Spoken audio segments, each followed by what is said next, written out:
Good evening, everyone. We'll call the meeting to order. Start with a Pledge of Allegiance. Pledge allegiance to the flag of the United States of America and to the republic for which it stands, one nation, under God, indivisible, with liberty and justice for all. Good evening, everyone. Before we get started, a few things on our agenda. I put as item 2 an executive session. I wasn't quite sure where the committees were going to come out. What I would like to do is skip that unless we need it at a particular item, and then I'll entertain a motion for an executive session. I would also like to get a motion to, there's 2 items I'd like to take, and I'm pretty open to discussion. There's a Board of Ed grant funded position, and there is under old business, a New Lebanon school building update. I would like to get those 2 items. We do have guests in the room meeting for that purposes who have other commitments to see if we can address those earlier rather than later. So I will. Are you looking for a motion to that effect? I would love one.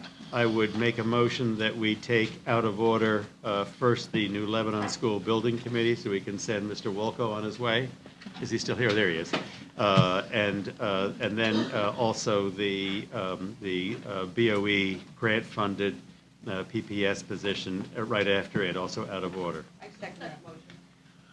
Okay, discussion? All those in favor? Aye. Opposed? Abstaining? Boy, Mr. Walco, you really rate. Okay, so this brings us to item 11 on our agenda. Good evening, Mr. Chairman, members of the BEP. Thank you for allowing me the opportunity to speak before you tonight. Obviously, I come before you as chairman of the New Lebanon School Building Committee.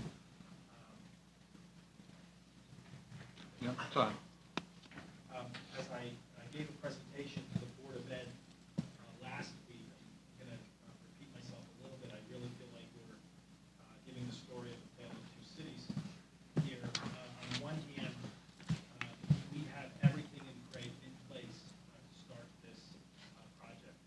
We have jumped through every single state hoop and every single town requirement.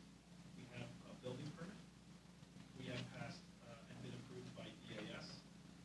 And I dare say as of Friday, we even have a line in the, at this point, General Assembly's approved budget. We are ready to go. But as you all are probably fully aware of, that budget requires the signature of the governor, and we don't have that yet. Although I'll remain optimistic, I think that the governor will sign the budget, and we will be able to move on with this project. I really come before you, though, just to give you an update as to where we are so that we have a shared understanding of the implications of not starting in the near future. We originally went, we do have a guaranteed maximum price. That's the other great news. And that guaranteed maximum price, if we were to vote on it, which we have not for obvious and legal reasons, we would be able to fit within the budget. And when I say that having learned the lesson from MF, that guaranteed maximum price includes a 3% construction manager's contingency and a 5% owner's contingency. Plus, there's the guaranteed maximum price element.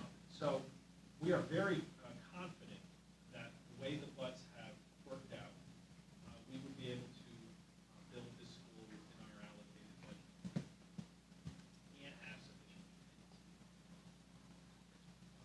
The bids originally had an expiration date of about September 23rd, 24th. We've gone out, we've asked our GC to extend that. They did. Went to the 28 subcontractors. They all came back and said yes, except for 2. Those have been clarified anyway. And so those bids now are extended to October 24th. So why am I telling you all this? Well, the bids expire then on October 24th. And at least from our professional standpoint, because we had asked for so much time in the original bid package, and then we had asked for an additional 30 days to set to October 24th, they're unsure as to whether or not they think it's even worth going out and asking for additional time, say another 30 days. On top of that, they think that if you go out and rebid,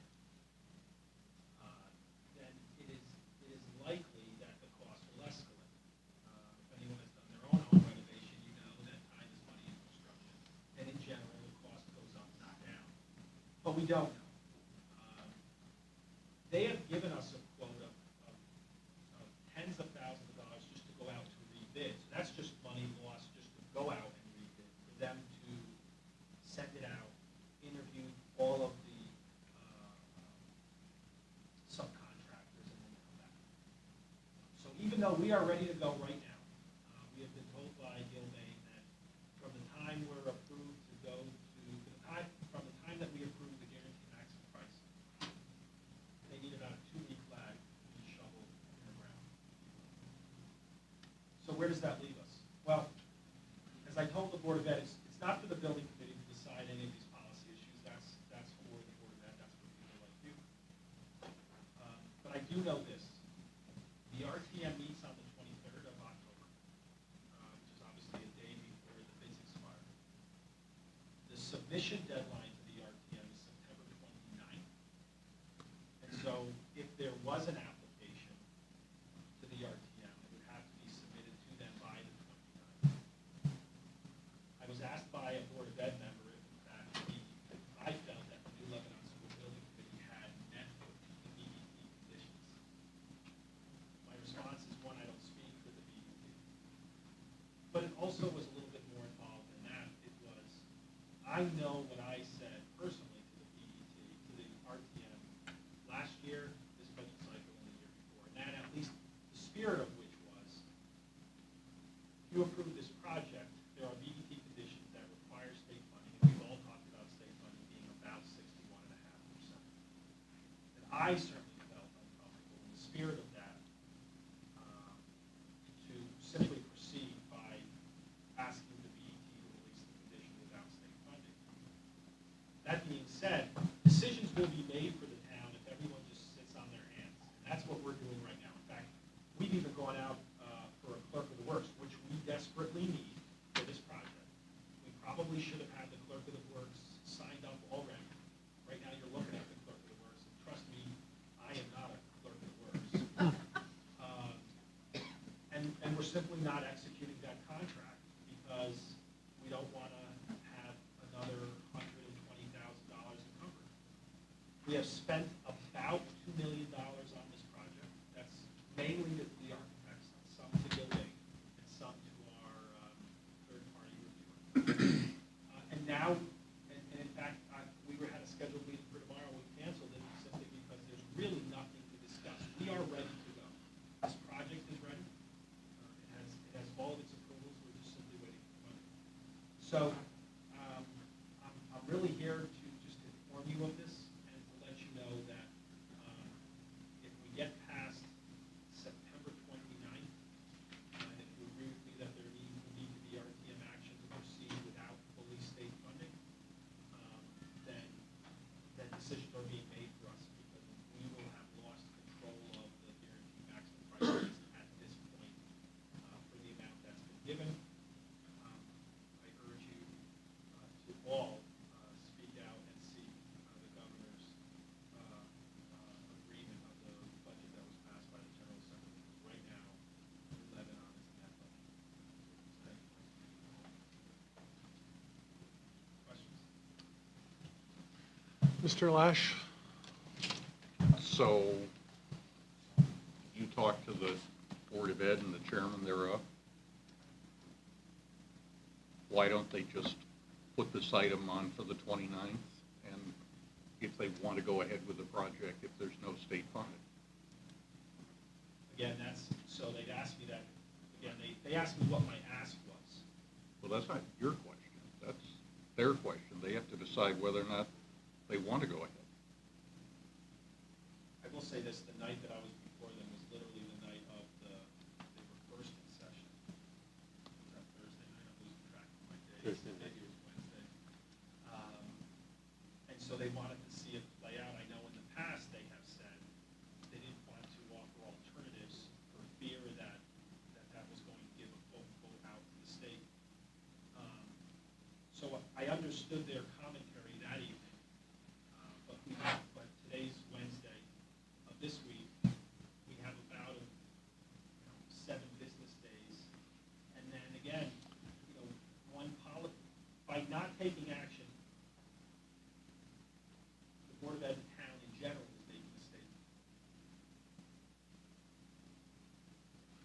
So Okay. they're comfortable letting the project die. I'm not going to speak to the board of ed. The information that I've given you, I gave to them. They know, they are fully aware, based on my presentation, that the deadline to submit to the RTM is September 29th, that the RTM meets October 23rd, and that our bids expire on the 24th. If we get past the 24th, again, the professionals have said they don't think that it would be a wise idea to seek another extension, and therefore we will be looking to rebid the project. Mr. Raymer? If you know, Steve, how does it work at the governor's office? Is there a time interval within which the governor has a period of time to sign the budget? If he fails to sign the period of time, is that like a pocket veto that vetoes it? Do you know how that works and what the time elements are? Do you know? Because I don't. I don't know with a comfort level that 5 days after the law department, the law department is out. It has to be sent by both parties, goes to the law department, then he has 5 days. And if he fails to sign, is it like in the federal system that the failure of the governor, the president to sign is a pocket veto? The act is vetoed if he fails to sign? Or is it ratified if he fails to? If he fails to sign, it goes through. He has to physically veto the bill. If he takes no action, that's an approval? Surely see. the town attorney knows the answer to that question. That happened before. Do you,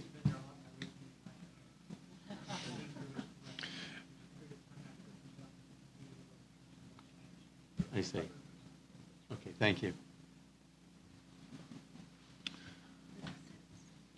So I think just the thought I have is obviously it's not hard for the Board of Ed to get a placeholder on the RTM calendar, and they can always pull the item the day of if they so choose. But I think the RTM needs to understand from our position, we recommended the spending based on a subject to release and a condition, and I think my point has been, and I think I've been pretty clear in a lot of communications, that the BET cannot release that unless we have all the approvals from the state assigned budget or something from the RTM with a change in their position willing to, because it changes the funding schedule, changes everything. It changes everything as far as us. I will say that from representing the taxpayers, I am concerned if it is not approved by the state, by the governor, what recourse we have for sort of following the state statute, coming to an agreement, investing $2 million of taxpayer money, and where we stand going forward on racial imbalance agreements, and with normal school construction. There's a lot of other questions that would have to be answered on that as well. I think I'm of the opinion that I think the Board of Ed is planning on an early October meeting with the state education officials, and I'm not 100% sure on that, but I've heard conversations. There was an attempt to try to get that to go from there. So from our position, I would not want to see the BET sever a relationship with a representative town meeting by going against our subject to release condition. I think we would have a very difficult time ever being able to use that tool, which we use now as wisely as possible. So it's just my thought. understood, and that's why, again, we didn't go before the BET with the Board of Ed for a true ask, and we're not doing it here, we're simply laying it out. Your board and the Board of Ed are the policy boards along with others. But I do want to clear up a couple of misconceptions because I think it's important. The first thing is, this is not a building that gets renovated. I've heard this now a couple of times where you add 2 classrooms on and somehow you fix the problem. So I understand that this school is to deal with racial imbalance, and I understand that that's why we're going forward on the diversity grant. But the strong misconception is that you add 2 classrooms and you fix this problem. You have 2 classrooms that are not inside of the school, and quite frankly, we need to fix that problem sooner rather than later. And the core space of this school is insufficient. It doesn't meet any standard. And so, sometimes we get caught up in talking hypotheticals or philosophical debates. At the end of the day, the racial balance component is correct, and I don't necessarily disagree with you as to what the state's commitment was to our racial balance plan and to new levy. But you can't ignore the pragmatic side of this,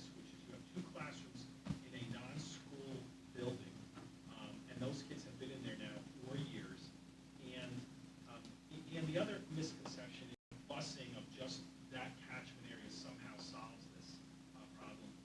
There have been numerous Board of Ed reports previously that have suggested otherwise. This is a town-wide issue, not a New Lebanon issue. Ms. Moriarty? I just want to raise one point. I would hope that the Board of Ed would look to put a placeholder onto the October meeting so that the issue can be discussed on how to go forward. It doesn't have to indicate a commitment to the town that we're willing to take on a state obligation. However, I would like to know if this board would be willing to hold a special meeting that morning after the RTM meeting, which to release the condition if the RTM were to vote in favor of moving ahead with the project on October 23rd, which is the day before your commitments run out, you would still need the BET to release the condition in order to move ahead with the project. I thought about that, and quite frankly, I still have to circle back with Gilbane to ensure that the 23rd was still enough. They technically said they needed about 48 hours, so I have to still sort of work with them on that. What I would suggest is to just do it in reverse, is to if Have a the subject. Board of Ed was to move forward with it by the 29th, even as a placeholder, then at your October meeting, which I believe is before the 23rd, if I'm not mistaken. It's on the 23rd. I think it's on that date. It's 2 hours, 2 hours before the RTM. Okay. We've had on a sidebar, we've had a push to try to arrange our schedules accordingly, and where we had this RTM conflict, we've actually moved our meetings up earlier in the day by just enough to, if there's something that needed to be BET, RTM, we would be able to fit that in. So I think we already have that. But I would submit to you, if you meet beforehand, then your release would then be further conditioned on the Conditions. RTM approval, so that they understood that you would release it if they released it. But again, I'm not here to take a position on one way or the other. I'm just here to say that as a matter of efficiency, we're already tight. I would just add, Mr. Fox, while he's here, voting on releasing this, what the implications would be on getting back what we spent. Would we still be eligible for this regular school reimbursement? I think the Board of Ed has a lot of questions. I think it's a very short time frame before a lot of those questions would need answers, firm answers before it would go to the RTM. The RTM is going to want to know these answers. I think our board's going to want to know the answers too, so. You're good now till the 23rd or 24th of October, right? And the state legislature, if it doesn't act by the 1st of October, then the governor has threatened the nuclear option. That's what I read in the paper. So I think there's a pretty good chance we'll know a lot more by the 1st of October than we know now. And that still gives us 2 or 3 weeks before your drop dead date occurs. So, Yeah, the only thing that I've got rattling around in my brain on this is I'm not 100% convinced that we couldn't go back out for another 30 days, you know. And so I suspect that our next building committee meeting will be seeking an opinion from Gilbane to try to stay ahead of that curve, to see what do we lose if we ask. Right now, we're paying Gilbane on an hourly basis because they technically completed their pre-construction. We truncated all the contracts, so we do not owe Gilbane any more money. If they ended today, we don't owe them any more money. However, they are working on an hourly basis to help us just work through this process. And so, one of the things that we were talking about is, so we'll lose that money, but it's relatively insignificant as to whether or not they can go out and ask for another 30 days.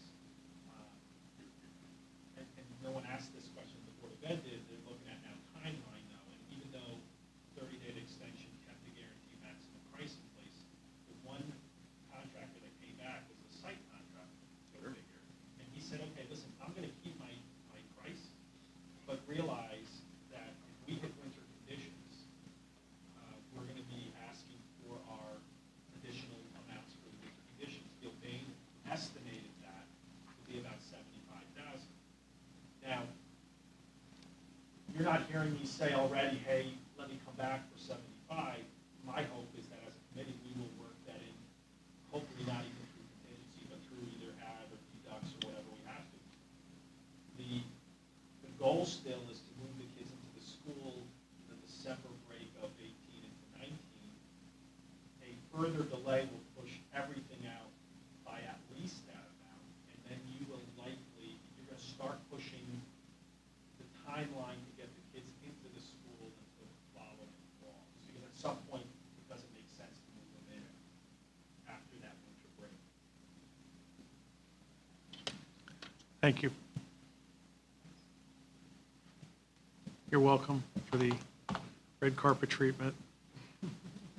Oh, you approved the funding? Okay. Thank you all. That brings us to item number 10, new business. The third bullet point on that. I know, hello, it's good to see you. I would call on behalf of the HR committee, Ms. Weissler. Sure. This is the item, the Board of Ed request to approve a grant-funded, non-instructional clerical position for pupil personnel services. Based on the HR committee vote of 4-0, I would move that the BET recommend, or that the BET approves the Board of Ed grant-funded, non-instructional clerical position for pupil personnel services. The HR committee took this item up on the advice of Mr. Geiger. Mr. Geiger had advised us, since the BET and RTM approved the fiscal 18 table of organization, including both town and grant-funded positions, the BET had to approve subsequent changes in any non-certified staff at the Board of Ed. The HR committee met with Mr. Stacy, HR director at the Board of Ed, and Mary Ford, director of pupil personnel services. We learned in that meeting that at the end of fiscal 18, the Board of Ed will decide whether or not to include this position in its IDEA grant application for the following year. It has the option, if it decides that it's not a position they need, they could terminate the position, and that employee would qualify for unemployment benefits. So as I mentioned, the vote of the committee was 4-0.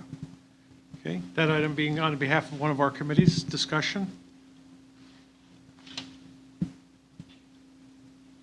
All those in favor? Aye. Opposed? Abstaining?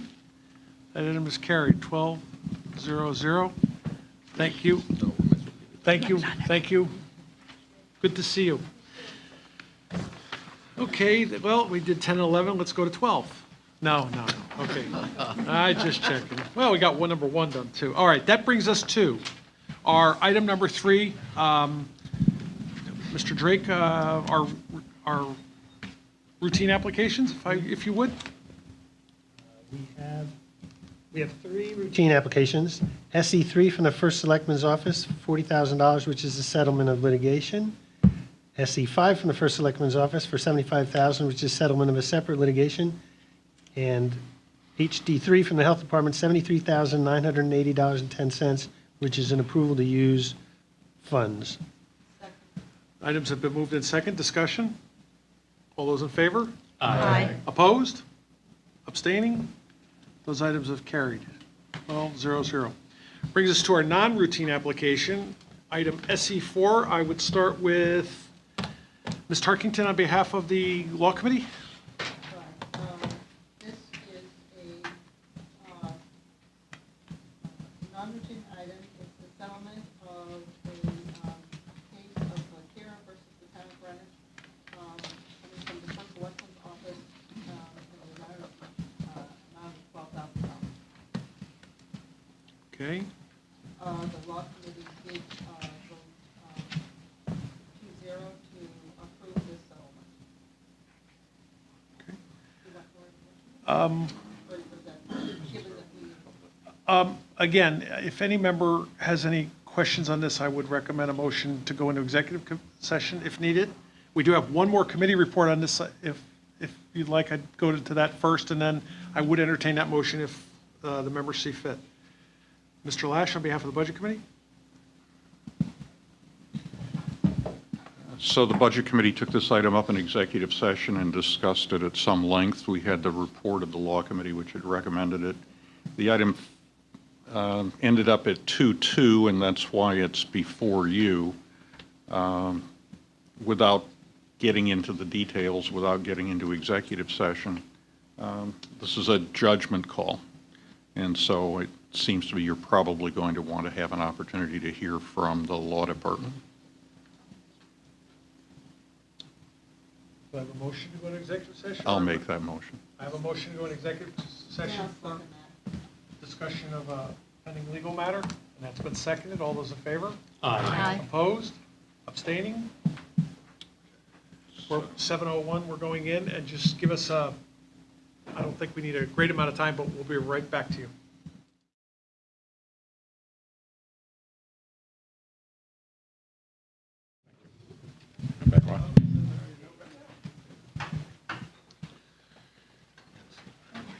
Like me to make a motion to accept the Mr. Fox, you're going to be staying with us, right, for a little bit?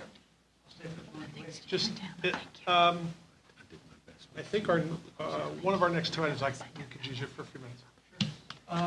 Mr. Lash, Right.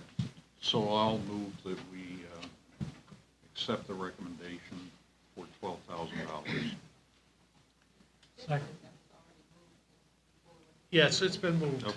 Well, Right, then- okay. Then we need to vote on it. So, okay, any further discussion? I'm afraid to call it. All those in favor? Aye. Opposed? Nay. I'm going to report that as abstaining, I'm going to report that as 9-3. After caucus tonight, my arithmetic has been under some question, with smaller numbers than that. Okay, moving on, assessors report. Good evening, Mr. Chairman and fellow members of the BET. I'd like to present the assessor's report for September 2017. A couple of items. First of all, the Board of Assessment Appeals met last Thursday. They had 95 appeals. These were just motor vehicle appeals. They had 95 appeals, and they acted on 72 of them. They gave refunds to a total of $12,376.74. Just so you know, of the 72 appeals, that's really only 5 taxpayers. There's one taxpayer that has a lot of cars. There's four people and then one other. So just so you know, there's not a lot of people that are really that upset about their on their assessments on their motor vehicles. Another item is the personal property declarations, which are sent to all the businesses here in town. They are required to report to us all their business items. They were sent out on Friday the 15th, and they are due back in the assessor's office by November 1st. Does anybody have any questions? I'll just make my comment. It looks like you reduced what's outstanding by $92 million? We actually settled 14 residential cases. We have also settled a number in the past 2 weeks that are not in this report. But I have, and Jean McLaughlin and I have been living in court. We should pitch a tent there. The last 2 weeks, I think we've been there 3 or 4 days. So we're settling a lot of these matters, which is good for the town. Yeah, well, pocket change. Yes, we still own the store. We haven't given the store away yet. Any other questions? Can I get a motion? So I move that we accept the assessor's report. Moved by Ms. Tarkett, seconded by Mr. Raymer. Discussion? All those in favor? Aye. Opposed? Abstaining? That motion is carried. That brings us to the comptroller report. Mr. Menarski, before you begin, a little background on this little different appearance of the comptroller's report. I had asked Peter Menarski to sort of modify his controller report for this month. Last month, we had a discussion come up about year-end closing and some of the issues that you would need for closeout in tax collector's office, et cetera. So what I tried to do is have Peter separate that item. Obviously, you've seen, I think you have some material from Peter, some questions of dialogue from members back and forth. So what I'd like to do first, if possible, is just do your regular controller's report, and then we can kind of do that as a sort of a separate conversation. All right, well, as far as the year-end closing, which we'll put second, I'll just open it up to the rest of the report if anybody has any questions on the controller's report. Go ahead, Ms. Soplaner. I'm sorry. Thank you, Mr. Menarski. I note on page 4 of your report in the internal audit section, you have a paragraph regarding the forensic audit. The audit committee met last week, and I asked that a statement be included in the minutes reflecting the great public interest in the outcome of that report. Attorney Fox had asked for some additional time to do some additional inquiries, and since he's here tonight, I was hoping that he could give us a status update on the timetable. I had asked that at that time, which you were not with us, that the inquiries be wrapped up within a very short period of time so that the audit committee could take it up at its next regularly scheduled audit committee. So if you could comment on that, and if Mr. Menarski, you could comment on that comment as well as what the impact might be for you, for your department. Thank you. The specific question that you and I had discussed was how we could expedite that issue, because there are, I am told, some additional warrants being considered by the state's attorney's office. And in speaking with the chief, we did not want anything to be released until we had the opportunity, preferably to meet with the state's attorney, to review with them where they were going, what's the likelihood of that happening, and whether or not the release of this information would prejudice them in any way. I had a call into the chief today. As you may know, the chief's had a death in his family, so we were not able to speak. I hope to speak with him within the next day or so. And I hope to set up a meeting with the state's attorney's office shortly after that, all in advance, as I said I would, of your next audit committee meeting. Thank you. I appreciate your work hard to resolve this issue so we could take it up at the next audit committee. Mr. Chairman, Mr. Norton, are you aware we've changed the date of the next audit committee meeting? I did get your memo. I believe you have changed that to October 4. Right. Yes, sir. Thank you. I thought you were just trying to shorten my time. I'm sorry, Jill, can, the question to me again was? The question was whether you anticipated any impact on your work arising out of the outcome of the audit. It's something that we should be, the BET should be aware of. Is there anything that might impact what you do? And I guess I could bring this up under year-end closing as well, but since we're talking about it, is there anything that you're My work regarding the internal auditor or the auditors? with regarding year-end closings with our Okay. I can answer that later. Ms. Moriarty? I just wanted clarification whether this conversation happens in the next item you're going to discuss, but on page 6 of your report under bank reconciliations, you notice a number of questions that are still outstanding and unreconciled items. Is that part of the second part of your report, or is there information you can share about the status of those items now? No, it's not. It's not part of the year-end close. This Okay. is part of the bank reconciliation process. There was a 2 or 3 page document that the chairman requested that I draft, giving the status of a variety of items that were or were not happening in the tax collector's office. And if you refer to that, you'll notice there's one section where there's NSFs, a large number of them. They don't normally appear. They started appearing in June of this year, and they're not being resolved at the tax collector's office, which impacts the bank reconciliation for June 30th, July 31st, and August 31st. It requires an action on their part where the original payment has to be reversed. So they simply show up on our bank reconciliation as a reconciling item.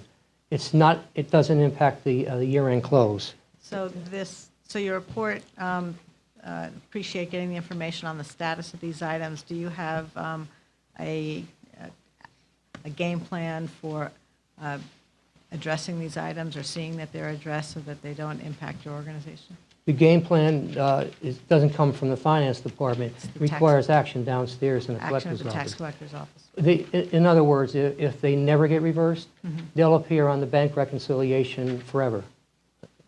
And the original payers will be credited for taxes that they paid where the check was stopped or it was bounced for a variety of reasons. They basically never actually paid for that taxes. Okay, so these issues would be of concern to us in Yes. terms of having good financial practices. They definitely, if they continue to be on the bank reconciliation, they would require, hopefully, some action from the BET to intercede, probably at the audit committee level. Thank you. Ms. Flash? you gave us an indication in your report of how many dollars were involved. Can you tell us how many individual items were NSF? I don't have the itemization. I just had the dollar amount. Well, I'm trying to figure out whether it's 2 checks. Oh, no, it's or not. It's 20. It's a number that's rising. It's in the dozens.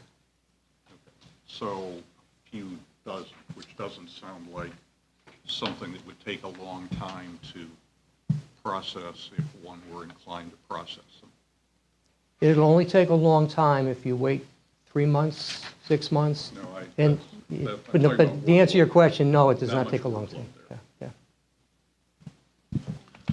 Ms. Tarkington? Could you just follow up with us, you know, give the details that Jim asked for? Sure. Mr. Raymer, followed by Ms. Weissler. We received from the chair on Friday evening a 2-page memo from you entitled Tax Collection Issues. Is that going to be something that you're going to be discussing in the second component, or do you want to be discussing it now? How should we be handling that? I could discuss it now because most of it doesn't involve the year-end close. Let me just grab my copy. Sure. Okay. I mean, my question is fairly straightforward because I think the document reads for itself.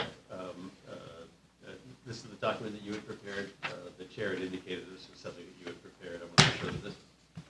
Your work product, Pete? Let me qualify that.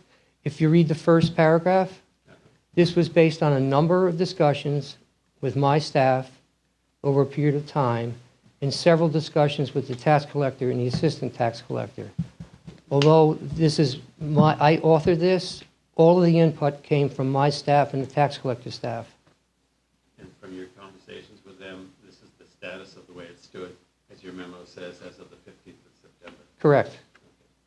That's really all I had. I had sent to you a separate set of questions, which you kindly responded to. The gist of my questions was intended to address the question of if there's a definable point for you as to whether or not these problems reach a critical mass. And you indicated, I believe, you correct me if I have it wrongly, that that's hard for you to determine until the auditor comes and does some of their work. Do I have that about right? Correct. Yes. I had also asked separately a question of if some intervention was necessary. Was it your thinking that intervention should come from the BET or from finance or from somebody else? And I didn't really get an answer to that. I think you were indicating to me it's a little hard to tell until you know what the problems are. Is that, or maybe I should ask you to articulate your answer to that. Okay, you're getting into, I can answer that now, but you're getting into the year-end close. The only issue that would impact the year-end close is what we need, the missing piece right now is there's 12 reports that are generated by the tax collector's office annually. They come out of quality data systems, and they are sent to the chief accountant in my office. The chief accountant in my office compares the reports generated by quality data systems with the Munis financial application, which is the general ledger. Okay. They reconcile the two. And what normally happens in previous years, the chief accountant working with the tax collector's office reconciles the difference. As of right now, we don't have the reports from the tax collector's office. We're not behind schedule. They'll become of importance starting next Monday. But if we do not have cooperation from the tax collector side in reconciling these, because it's their records and we need their assistance to reconcile them, some type of intervention will be needed. As to the items in your 2-page memo which are not necessary for the closing of the books and are not necessary for the responding to any questions that the auditor may have, do you view those items as being things that will be under your concern or supervision to see them concluded, or is that not the business of the controller and finance department? You want me to take them one by one and comment it? I want to be respectful of the chair's wish to keep these items separate. So I'm trying to focus on the items that don't relate to the closing of the books. I'll seek some direction from the chair if you like. I don't know how the chair wants me to handle this.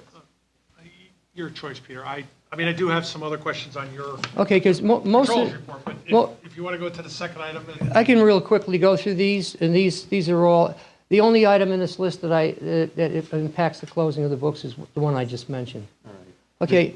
Mr. Chairman, would you rather then address the other items that are on the controller's report, and No, we'll come back to no, these he's- questions? Or? I think Peter's Yeah. prepared right now, so Okay. we'll get back to that. Okay, the tax collector is, if I refer to this document, has everybody gotten it and read it so they'll know what I'm referring to? Right. Okay.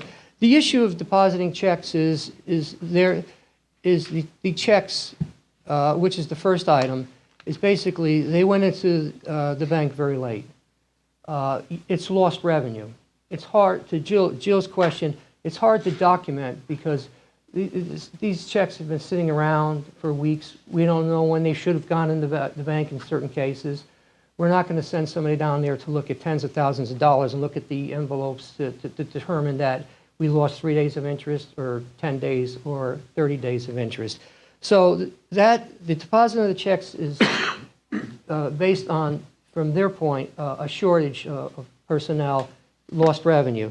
The court stipulations and court orders are simply the work that Lauren and Jean referred to earlier. They basically haven't been done since maybe April or May, maybe 6 months by now. Haven't been done in the tax office. Correct. Or they haven't been done in the assessor's Yeah. office. And help me if I misspeak. We're up to date. Okay. They were up to date? Let me just. The assessor's office is up to date, she's saying. Once we get okay, it has to go to the selectman's office, and the selectmen approve it, and then we also have to get the court stipulation back from the court, and once we get those, then we process them, and we've processed all of them to date that are at that point. The we being the assessor's office. Yes. Not the collector's office. I don't know where. Okay, all right. I'm sorry. Just to clarify, is there a piece of this picture that the tax collector's office needs to do now that the assessor's office has completed what they need to do on this particular item?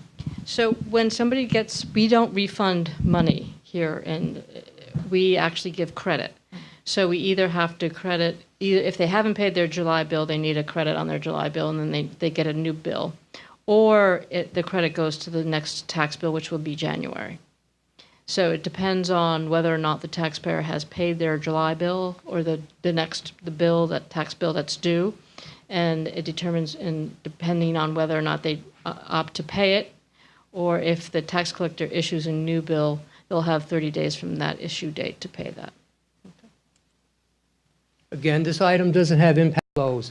The bottom issue about the iCloud payments, these are, to be fair, they're really issues that are persistent.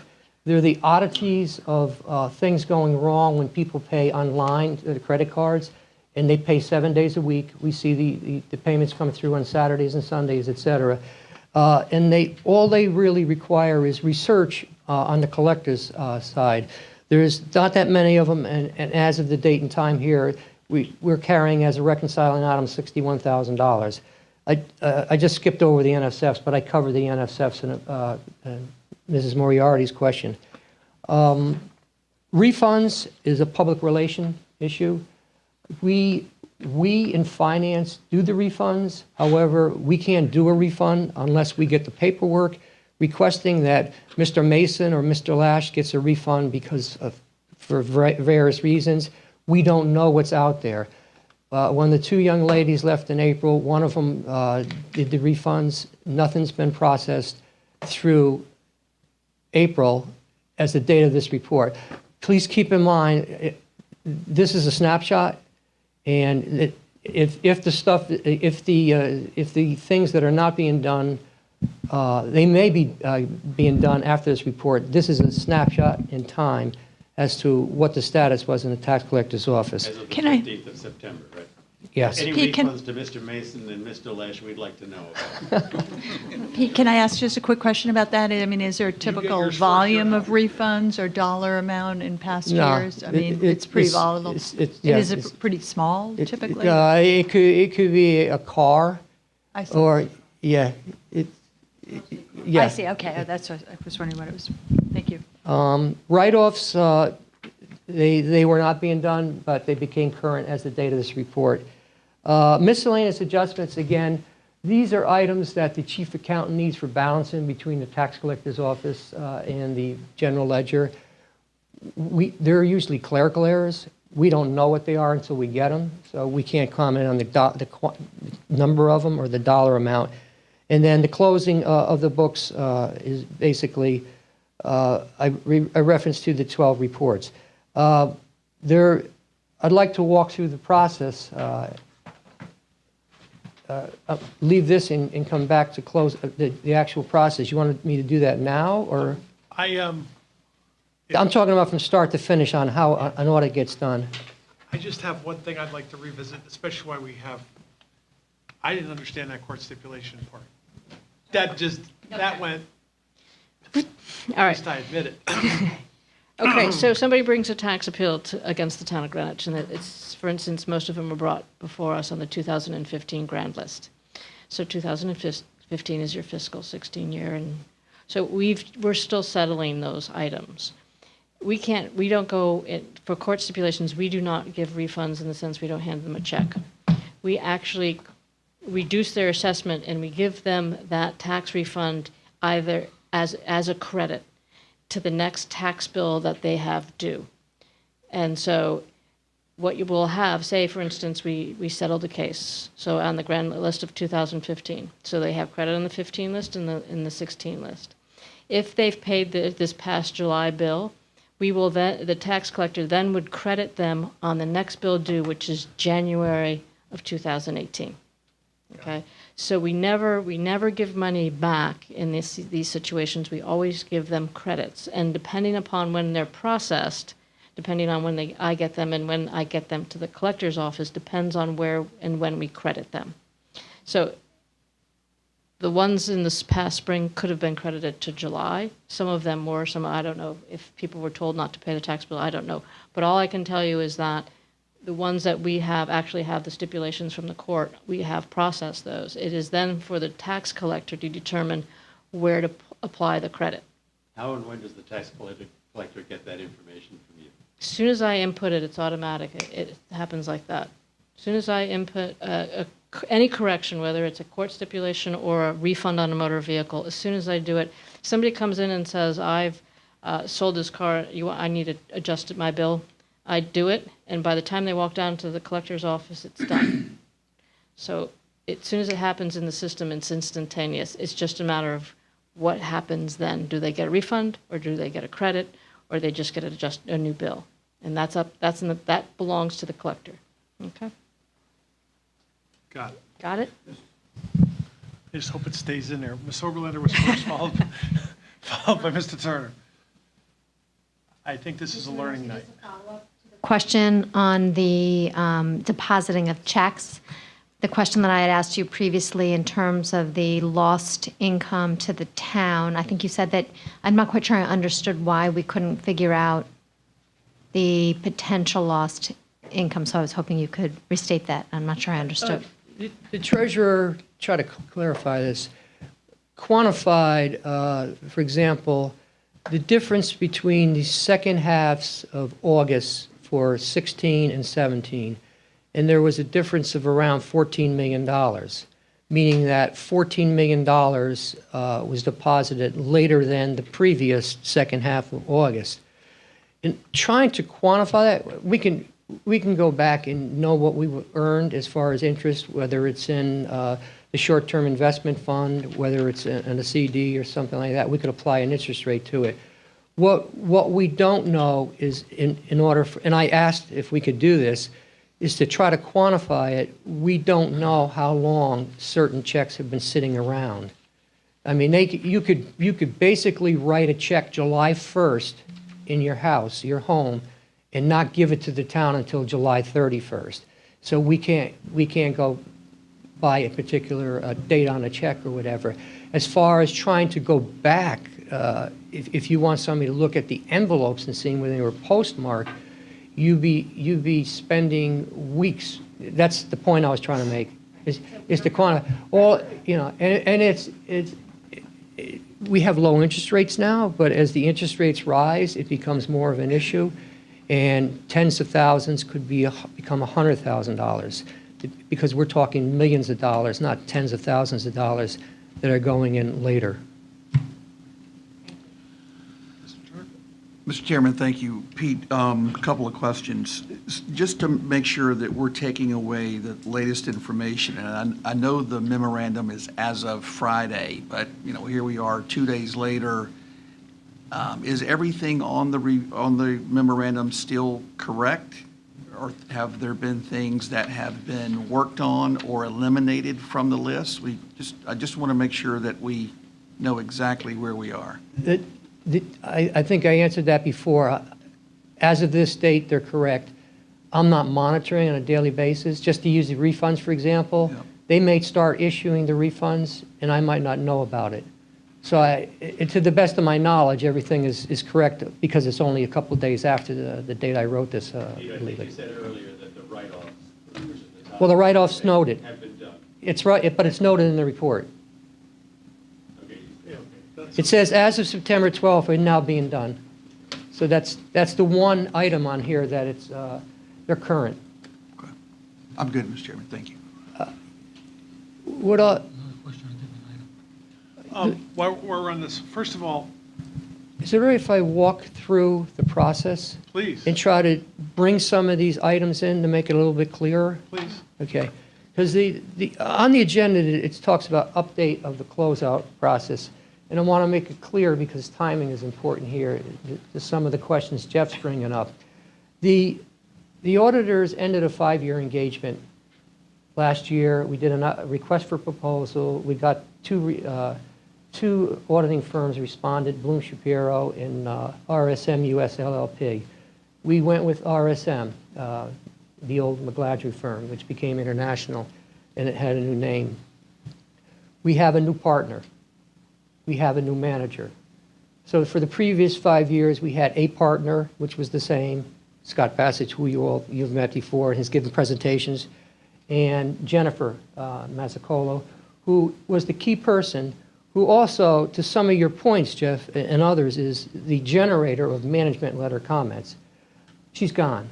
So I don't know what style the new team, it's a brand new team, is going to come in as far as management letter comments, whether it'll be more serious in looking for harder comments. We've got a history, as I noted in my report, in my 13 years, we've never had a harsh comment that's warranted immediate action where it had to be done, corrected right away. So starting with that, the auditors come in the summertime, around May, June. They do some preliminary work, usually in the tax collector's office. They didn't do it this year. Their style is different. They left before the previous BET meeting in July, and they haven't been back. So as of tonight, the audit is current, and there's no issues. They start September 25th on next Monday. They'll do approximately 3 straight weeks of field testing. This is where the auditors go out in the field and they'll find potential comments based on their testing. One of the areas they haven't been to is the tax collector's office. The previous auditors made a habit of going in a non-busy time, meaning May or June.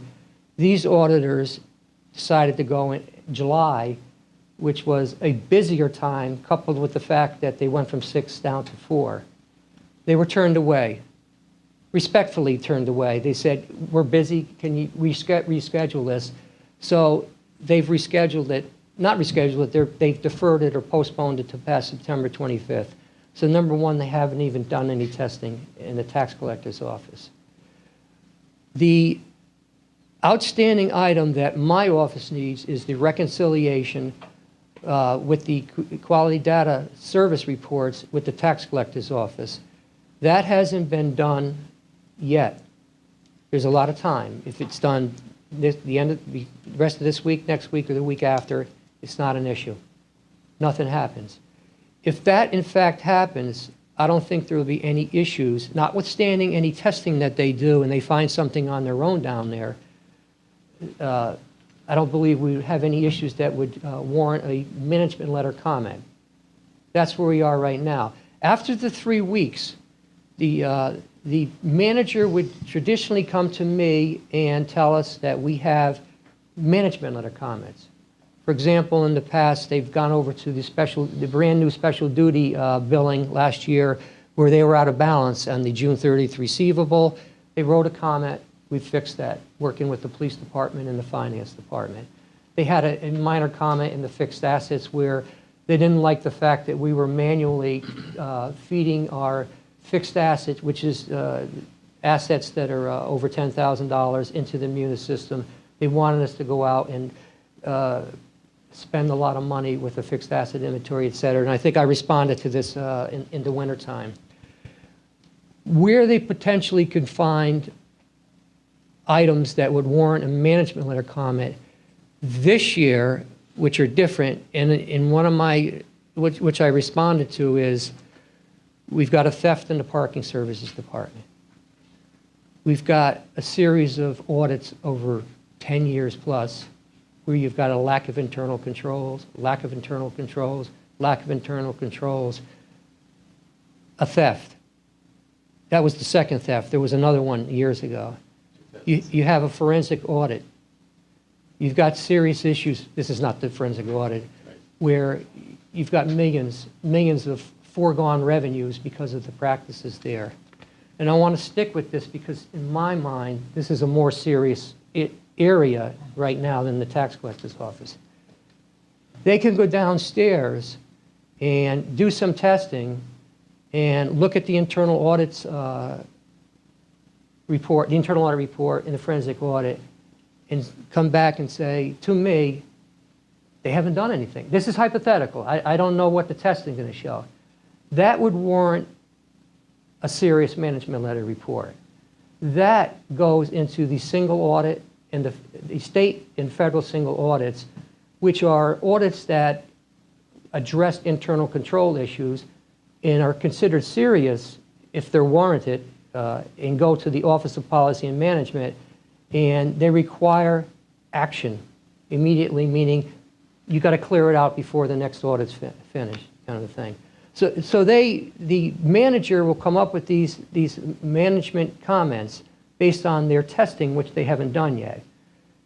Collector's a potential area. Payroll in the past, when we put ADP in, we had all kinds of issues, but they accepted the fact that there was a tremendous learning curve. And we went over a number of issues where we were learning how to put a new system in. It's traditional across the country. Municipal payrolls are extremely convoluted. They deal with nursing homes, police departments, and fire departments that are 24/7. They have a series of pay processes that involve stipend, holiday pay, overtime when they kick in. So the point I'm trying to make is that right now, to Jeff's questions in the timing, we don't know where we are as far as the management comments. And we don't know. I don't foresee anything holding up the audit going through. Draft in November. The BET gets the management letter, the single audits, and the CAFR in December. And our filing requirement is December 31st. Worst case is we have some serious management comments. But I could give you a better update in October to a parking services comment. We had a theft in the human services department. My auditor's been stretched in 3 different areas for the last 2 months, working with the police department and working with the human services and the parking services and the town clerk's office and all over the place. So we're dealing with internal control issues, and all we know, the auditors can go upstairs and see, you had another employee theft, there was a lack of internal controls there, they can put that in as a management letter comment. So basically, that's where we are in the process. We're really early, and I can give you a lot more information. And the audit committee will probably get it first, October 4th, at least initially, if there's any seriousness. And then I can give you updates in October, November, and then you get the final product in December. I'd like just to mention that I responded to Pete's answer to me, and I attempted to copy all the other members of the BET, but apparently when I do the reply all with the BET, I think it doesn't carry to the other members. So I just wanted to comment that I thanked Pete for his report and said simply that I'm perfectly prepared to rely upon Pete to tell us when we need to do something more than we've been doing. And I'm sorry that that email bounced to the rest of you. It did go to Pete. It's funny, serving on the audit committee, kind of hearing that. I tried to do a similar report like that tonight, caucus, about all the juggling going on. I think the BET's goal is that you have, which you need to be able to do the annual report and get closed out without getting a bunch of management letters. My question is, and I didn't have this question until you gave your report about how many days you've been in court with Gene.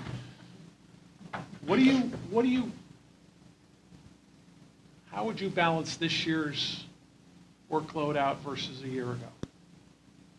Including, everything from finance to assessor to the tax collector. Is this year, is there more going? I'm trying to quantify.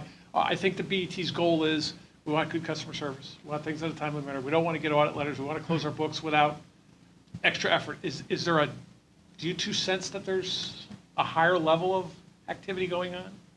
Well, last year, my office was crazy because we implemented the revaluation. So July bill July was crazy for us in that regard. It was very busy. However, we had not gone through or even received a number of those appeals, so we hadn't resolved a lot of those appeals. And I think last year at this time we had about 20 or so. We didn't have that many. So we've lessened our workload with actual tax bills and inquiries from taxpayers, but we have increased our workload in the sense that we're settling more of these tax appeals because our court dates are now coming up for these 2015 appeals. That being said, we're not talking, I think we settled 14 last month. We're not talking hundreds here. So the question is, and I'm not, in all honesty, I have no idea if I have not heard, I haven't been in the office that much, of too many people complaining about whether or not they got their credits or not. I don't know where that stands. We just send them to the collector's office. So that being said, it's not a lot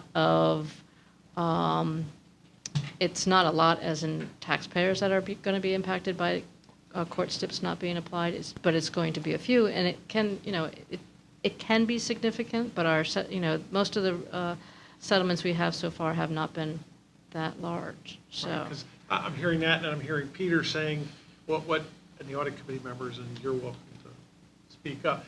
From what I'm hearing from Peter, it is definitely, there are more items going on right now certainly in the controller's office. And I'm just trying to quantify this because I think our goal is, obviously, we're defining issues. I think our goal is to come up with solutions. Well, here's the thing we want to be careful of. We don't want all of these court settlements to come in from last year to impact. It impacts me this year as far as your increase in your grand list and your collectibles. So you want to be able to take them as we settle them. You don't want to lump them into 1 year because it's going to impact your revenue collection and your grand list numbers. We're reducing our grand list as well as reducing your collectible. So you want it to flow. Right. You want it to continually as we knock them off. You don't want to backlog them because then all of a sudden in your January bill, the longer this takes, the more credit you have to give them. Think about that. If I don't settle these things until next year or the following year, I have to give them 3 years of tax refunds back. Mr. Norton, Ms. Weissler?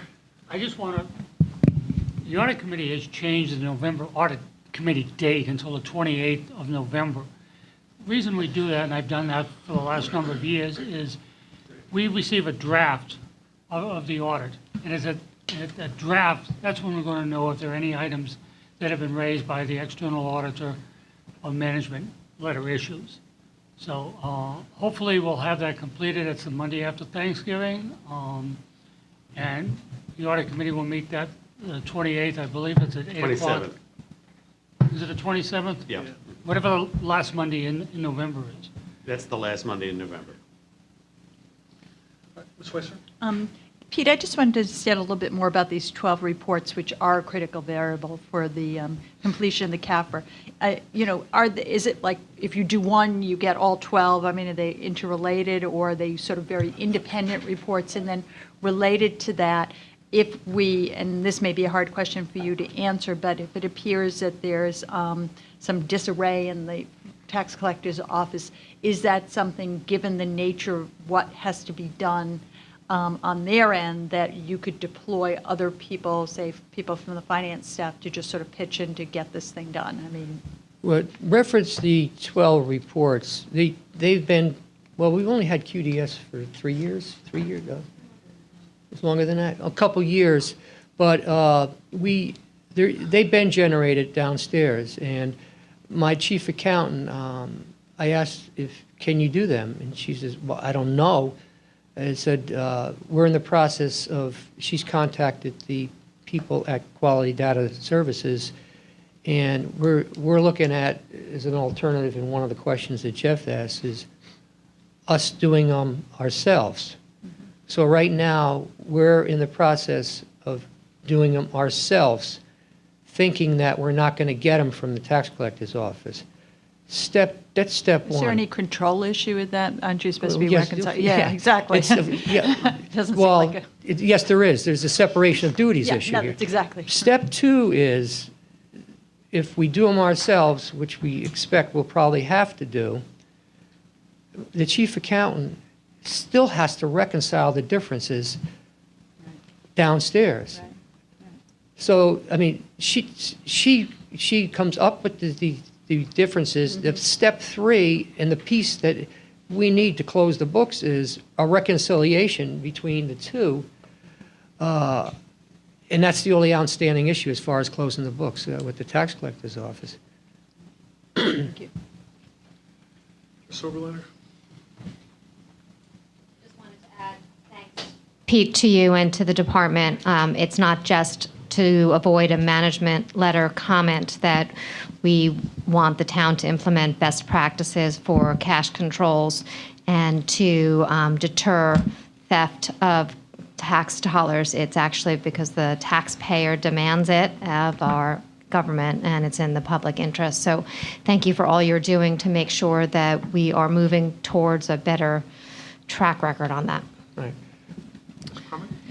Mr. Minarski, I just have a question on the parking service issue. Was there a comment in the management letter going back when they first had an issue with an employee? I don't think so. I don't recall. So it was never. You have to check that audit. No. The last audit, I was chair of the committee at Yeah. the time. No, the answer is no. Yeah. All right. Yes. Thank you. Before we get off, can I ask? Yes, I have a question on regular controls report, too. I have, on your report, the Dunbar contract, what is the time frame for that? It's in the law department. So, you had a law department We- sitting behind you, do you think we can? It's a we need the contract. Do we have the contract? It's in the law department. Okay. And it just went in a couple weeks ago. It's, as I said, this question came up to Gene to Wayne during the budget process. And again, I'm being a little sarcastic here, but there are other departments that generate a lot of work for the law department. I mean, you see the Amanas, the Freds in here with all of the regular legal work, and there's a bunch of stuff that comes out of like the retirement department over the years, notwithstanding all kinds of opinions from the VET, et cetera. Our work is, I think personally, Gene is overloaded. I mean, and Lauren just gave the example where they were in court for the last 2 weeks. So this issue that you're answering is not a high priority issue. It's basically to bring you up to speed is we want to put in a cash collection machine in the finance department so that we don't have to have 2 of our clerks walking cash to the bank every day. We get immediate credit. It's an efficiency, it's a safety, it was workers' comp as far as walking when it's raining and icy, and et cetera, et cetera. That. The contract, which was just given to us a few weeks ago, which was at the tail end of this, was Kathleen submitted to Gene. So, I mean, if you want to pull Gene off the tax collector's appeals or whatever, that's where it is. I don't know when they're going to be done, you know, but it's not a priority right now as far as the contract. Okay, on the controls report, I had sent all of the members of the board, Tom Byrne, moderator of the RTM, Peter Tessie, first selectman, and I had met, and we had we reappointed Joe Pellegrino. He was finishing a term for a 4-year term, and for the vacancy, the name escapes me, and I'm really sorry. For John Chadwick, that vacancy was filled for the remaining 2 years by Michael Wasek, RTM. He's been a very, very, very active member of the retirement board, and I was wondering if you have you met him at a meeting and everything, and how's the retirement board doing? I'm hearing that the investments are starting to come around a little bit. How's that going? I know Michael. Roland and I know Michael. We've worked with Michael for what, about 4 or 5 years right now. He's an actuary. He actually, I enlisted Mike Wasik to help myself and Larry Simon, and he was actually part of the RFP teams to hire Boomershine. So I've worked with Mike for a number of years. I welcome Mike. He's a good addition. I know you had 4 or 5 candidates. Yeah. As far as the retirement board, it's gone through a transitionary period. Speed bumps. There's issues with the custodian. We had a meeting for a couple hours this morning, and at the end of the predominant topic at the meeting was at the end was the custodialship of the assets, and we're at a point right now where, under our old State Street agreement, we have a watered-down, plain vanilla contract where they balance monthly, not daily, meaning the value of the assets, which is a no-no for Newburgh Vermin, because it would, and the VET is not going to appreciate this. I've gotten complaints about the flash report. How many times over the years it's not ready, it's not ready. It would delay the reporting of the 2 flash reports I just gave you because they're not willing to accept a monthly reconciliation, which backs them up as far as reporting. So every month I'm going to have in my controller's report, unless we change the arrangement with State Street Bank, that the August 31st flash report is not ready for the month of September. It's an issue that we're working on. Actually, it's going to get into the law department. We're working first with our lawyer, Ted Smoot, which you know. Right. So we're trying to get that resolved, and we're going to have to change. We want to change custodians. We're either going to have to change the way State Street does it now, which could be a tremendous increase in cost, or go to an RFP, or adopt the custodial relationship that Newburgh wants us to adopt. But that would require Ted Smoot working with Gene McLaughlin as far as getting that done. As far as to answer your question, we have issues with the custodialship, which we'll overcome in the next few months. And the transition was, other than working with State Street, it's been pretty good. As noted in my report, we meet twice a month now instead of once. We deal, this morning we met basically with one-on-one with Newburgh Vermin. We're in the process of updating the investment policy statement. I don't have any reference, like, I've had reference in other towns changing payroll systems and how rough they are. I have no point of reference as far as giving somebody $450 million in different areas, as far as investments, on how smooth it's supposed to be, so I can't rate it. But other than the custodialship, I think it's going pretty well. This year, we're having a good calendar year on our investments, right? Calendar year, it's in the flash report. It's like about 9%. We've been doing, we had a good year, we had about 14% last fiscal year. You all know we smooth the assets. You don't grab the whole 14% like in the year before where we were negative 1.5%. So we had a real good year last year, which helps to keep the required contribution down. And we've done well so far. I know that whole project and switching over was another burden on your office, but I just wanted to say thank you.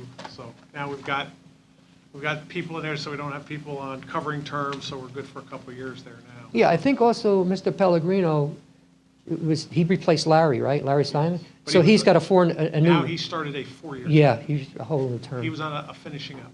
So. Anything else, Mr. Carmack? Just a question on the State Street monthly versus daily. Is that something that State Street has refused to do, or would they do it if the contract were changed between the town and State Street, or the retirement board and State Street? My office did research on this. Mm-hmm. This is from 2003. The original agreement between State Street and the It was retirement accepted. board? It was cheaper. Nobody had an issue with it. It didn't become an issue until July 1st when we gave the assets to Newberger. Mm-hmm. And they simply can't live with it because they want daily balancing. Okay, but my question is, can State Street actually provide daily balancing? We left the meeting this morning. Newberger, their top people are going to talk to the top people at State Street Bank to filter down to the operatives. Mm-hmm. We're going to, and I'll restate what I tried to just say, was we're going to see if we can get them to go to the daily balancing to determine how much it costs. If it's cost prohibitive, we're going to go to a request for proposal and open it up to other firms. Okay, thank you. Okay. So before I finish, I would just encourage Mr. Drake and Mr. Turner to try to take some of that reporting load away from Peter as far as for our board. Excuse me? I'm just asking them to help with the reporting on all the, because you have so many things going on there. I just think that they can sort of help get us up to speed. You don't want to leave Mr. Blankley out.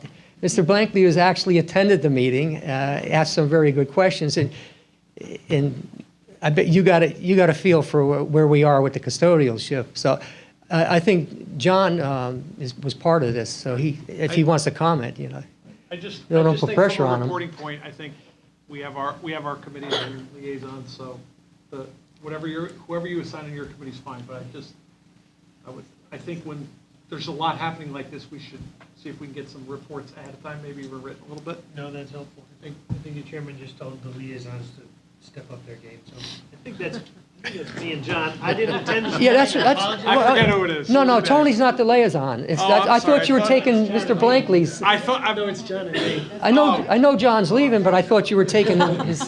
We're giving him a hint. I was taking some tips for my future responsibilities from Grandpa. Okay. Can I get a motion? We accept the controller's reports. So moved. Plural. So moved. All those in favor? Aye. Opposed?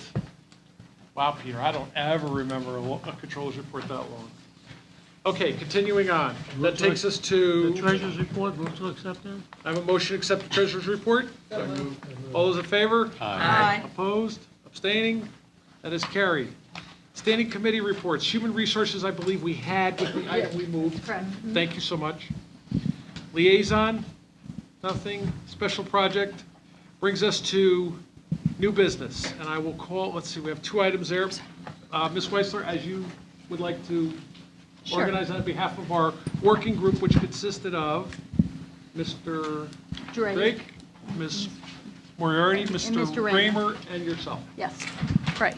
And let me just, to give you an update on the working group, the Fund Balance and Debt Policy Working Group met 5 times during the summer to review both policies and to make recommendations to the BET.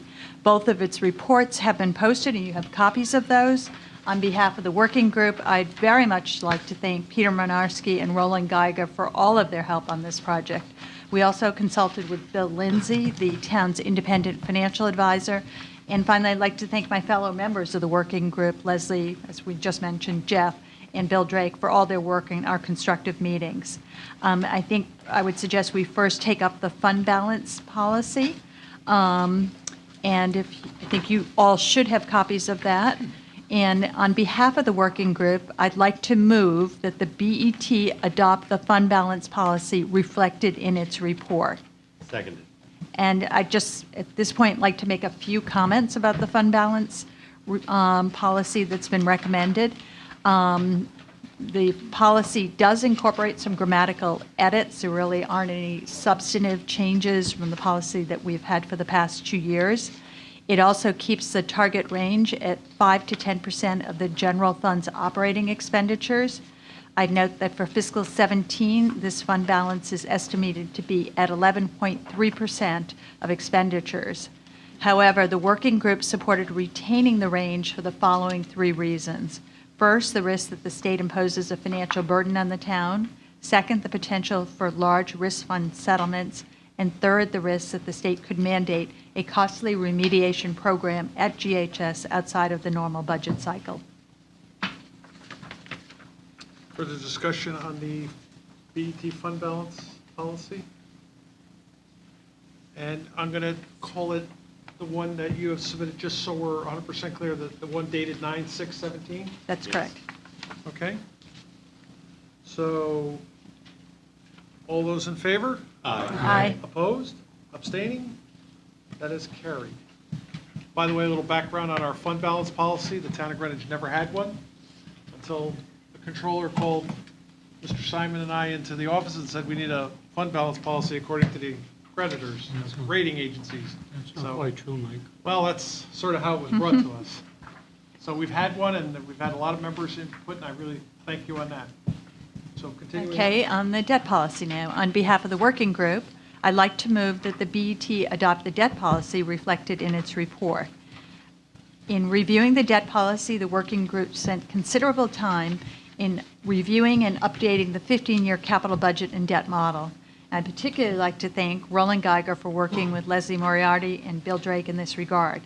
The updated model shows debt peaking at $231 million in fiscal 2021. In our report, we've listed the 5 changes to the debt policy that the working group has agreed to, and that is reflected in the red-lined copy. I would note, however, that there are several additional proposed changes which were proposed and received 2-2 votes. These motions are listed in Appendix 2. Do we need a second, Mr. Mason? It's from your, this is on behalf of your committee, I would It is, suspect. the working Okay. group. Okay, discussion? Mr. Chairman? Mr. Norton? Mr. Chairman, I'm going to vote against the debt policy, and I'm going to tell you why I'm going to vote against it. First off, the town does not need a debt policy.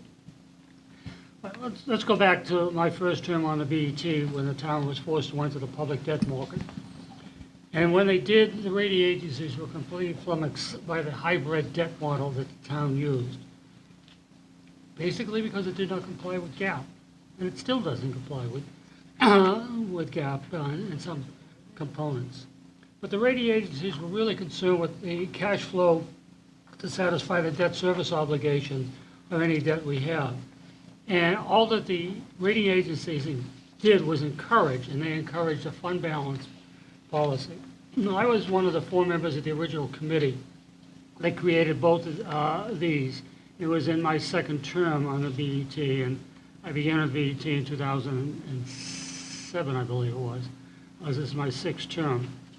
And as we crafted a fund balance policy, and because of the issues that we had with the methodology we were using in the pay-as-you-go model to satisfy debt, we thought it would be prudent to draft what has now been called a debt policy. And we've had that, but the function of that and the objective of that was to impose discipline on the amount of debt that the town has, as we had entered for the first time into the public debt market, other than for revenue bond issues such as those which are issued for the various sewer projects. I think, and it's my opinion, there have been many unintended consequences from having a debt policy, because it's now, as opposed to being something in which we attempt to impose discipline on the amount of debt, it's really driven by the CIP program. And the CIP program is something that in my humble opinion, allows it to provide and offer many over-the-top projects. And I think the most outstanding one is probably MESA. It also allows us to be able to step into long-term debt discussion by the way in which it is currently drafted. Changing the metrics that represent the particular disciplines that were imposed in the original debt policy, I think is going to have many more unintended consequences as we go forward. And I'm willing to even make a motion that we eliminate our debt policy because it's not needed by the town. Okay. I second that motion. We have a motion on the floor to eliminate our debt policy.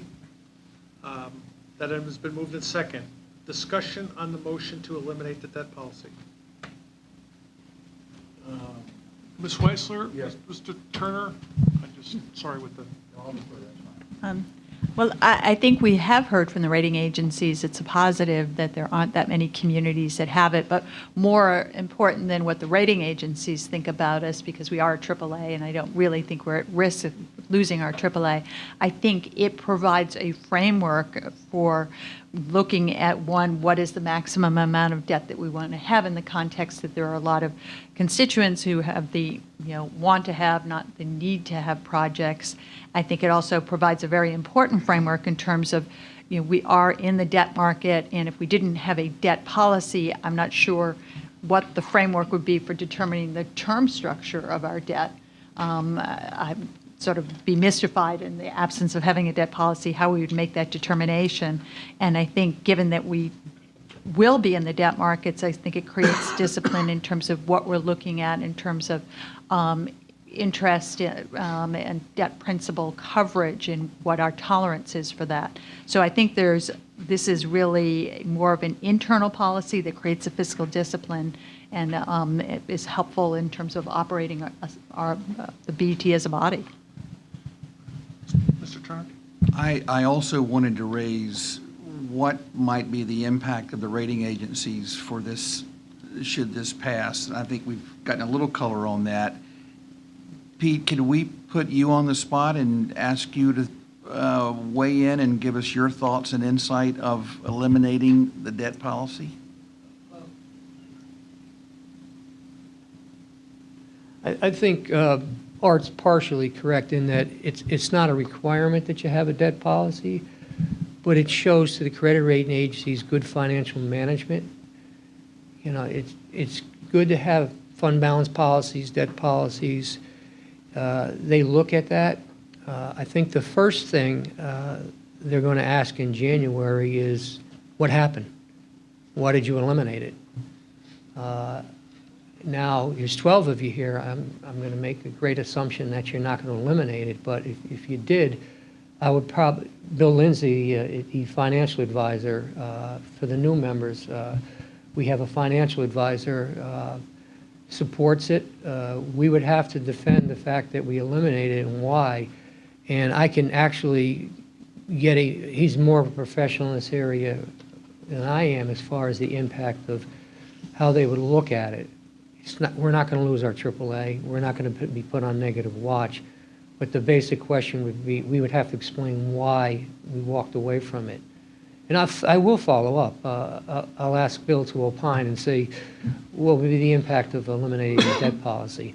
Now, he's got a large number of clients in the state of Connecticut, and most of his clients, the larger towns, they go to market frequently, have a debt policy. Do or don't? Do have a debt policy. But I'll follow up and get, it's not going to help you tonight, but it's something that we would have to answer in January as to why you eliminated it. It's a discipline. If I may, Catherine, can you repeat that motion for me that Art had? To eliminate the debt. You mean Nancy's motion? No. Yes. The motion Art Norton made, seconded by Mr. Raymer.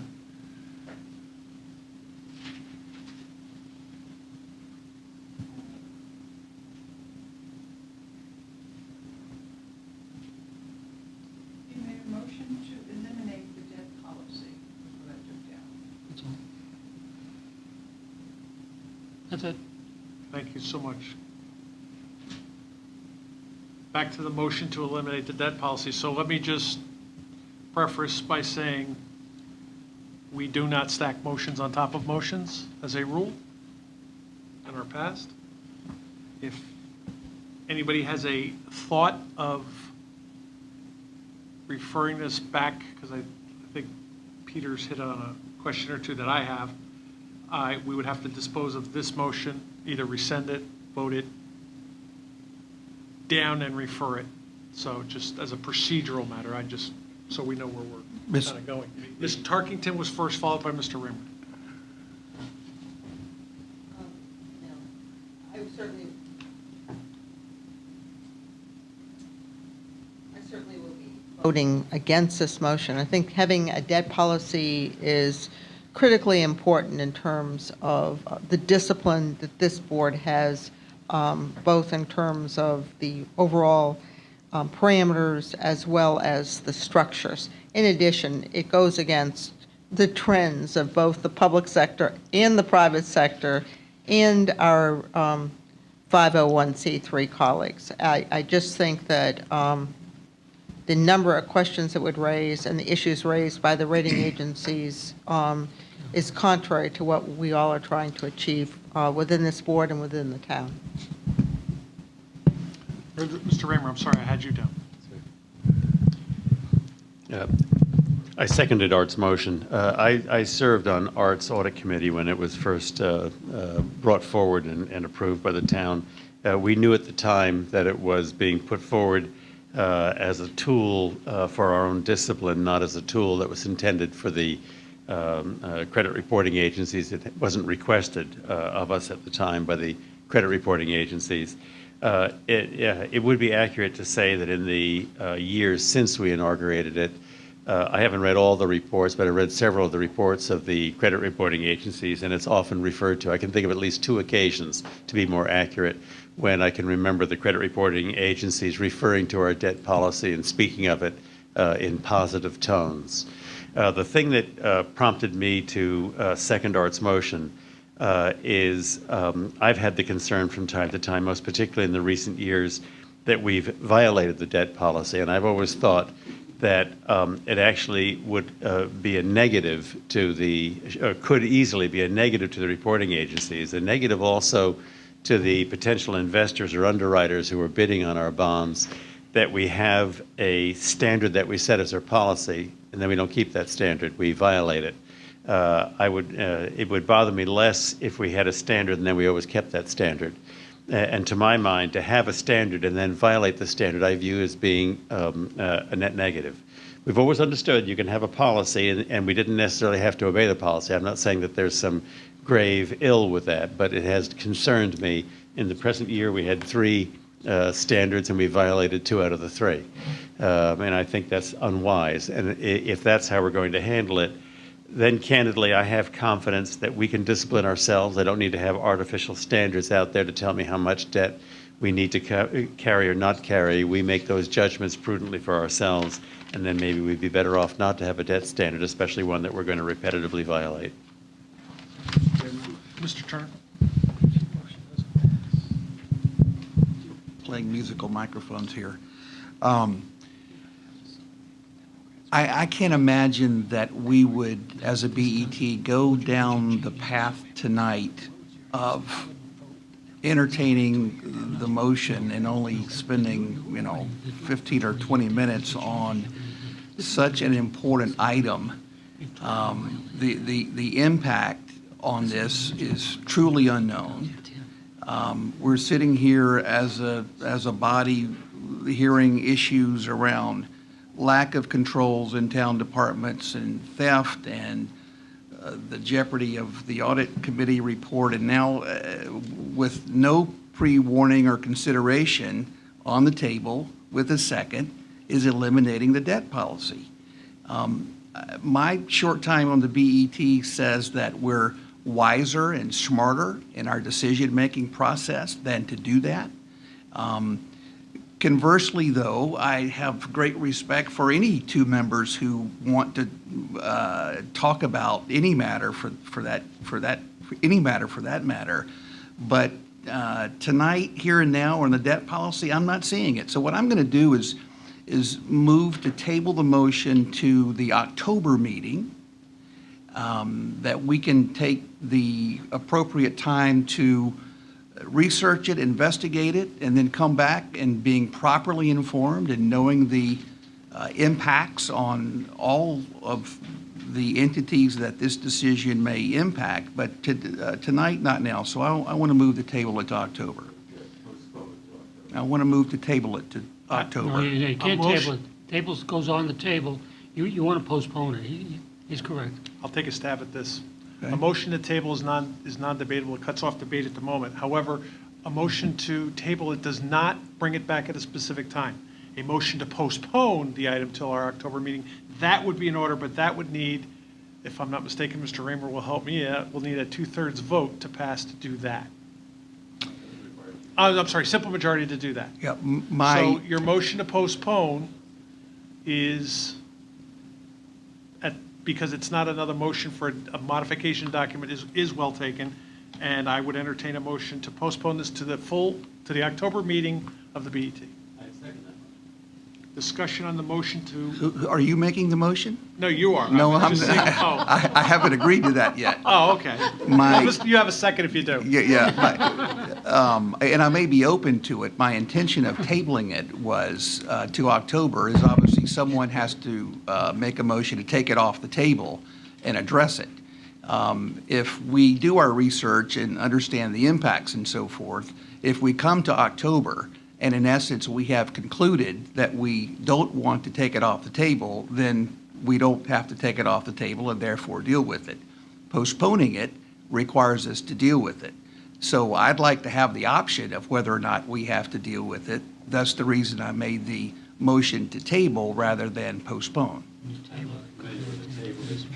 Carry something to another meeting. Something laid on the table usually then is terminated at the end of the meeting, it's gone. Right. And I'm not familiar, Art, you're pretty good. Under Robert's rules, you can only, when you table, it's only for that meeting. Yeah. And it will die at the end of the meeting if not brought off the table. Guess what? I moved the postponement. And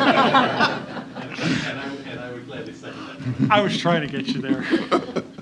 Okay, discussion on a motion to postpone. All those in favor? Can I ask one question? It's Yes. maybe a point of order, but Ms. Weissler has a motion out there for modification to a debt policy. No, she actually has she has There's the, I just report. moved the debt she has policy. the I debt haven't- policy as it is on the table. Right. She did so- say there would be motions coming for. So, Mr. Chairman, would you then postpone all discussion of the debt policy till October?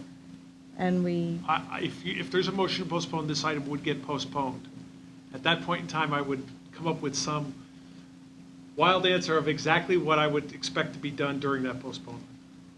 but you're not postponing, you're postponing Art's motion. Are you also postponing the debt committee's report? His motion Okay. is postpone the item in its entirety. Okay. Really? Okay. Yes, was that your motion? Yeah, Or it's was it entirety. Art's motion to? I'm sorry, Art's motion to eliminate the debt policy. That's my motion to postpone. Yeah, but that That's what I didn't- seconded. But It was not to postpone the if whole you- item, it was to postpone the motion to terminate the debt policy.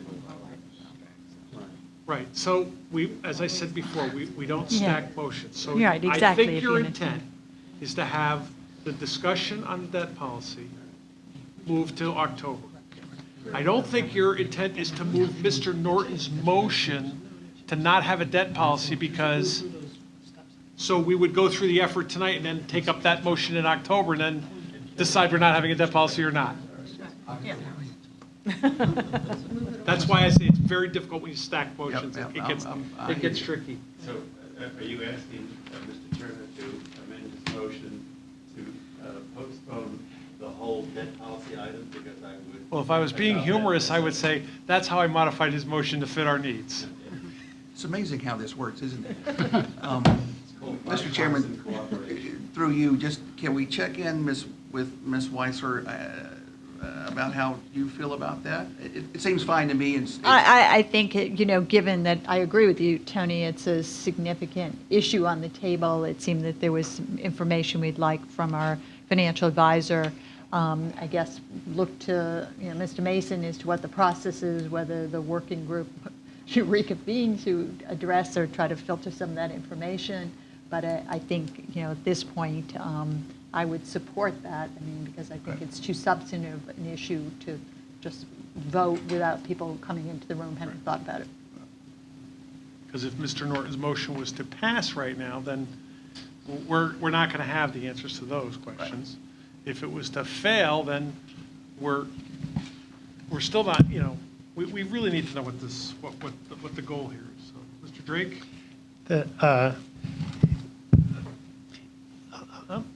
I think Mr. Turner touched upon it in his gentlemanly way at the very beginning of what he said when he asked, what are the consequences of not having a debt policy?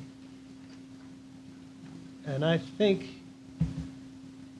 they don't need a lot of education to know or to predict that if we have had a policy for 10 years and we decide to pitch it, that's not good. Is that I think that's self-evident. If we postpone the discussion of this for a month, I don't think that matter's going to change. We're going to be here in a month, and we're going to be deciding on whether we should or shouldn't pitch our debt policy. So I'd ask you to think about, you work for Moody's, and you're at 7 World Trade Center, and the best credit you have, the best managed, financially managed town in this state and maybe in this country, decided after a decade that they didn't need a debt policy. I think if you're working at Moody's, you scratch your head and just say, huh? So this is all collegial discussion, but this, plain English, were we to not have a debt policy, it would be an irresponsible step. And that isn't going to change in a month.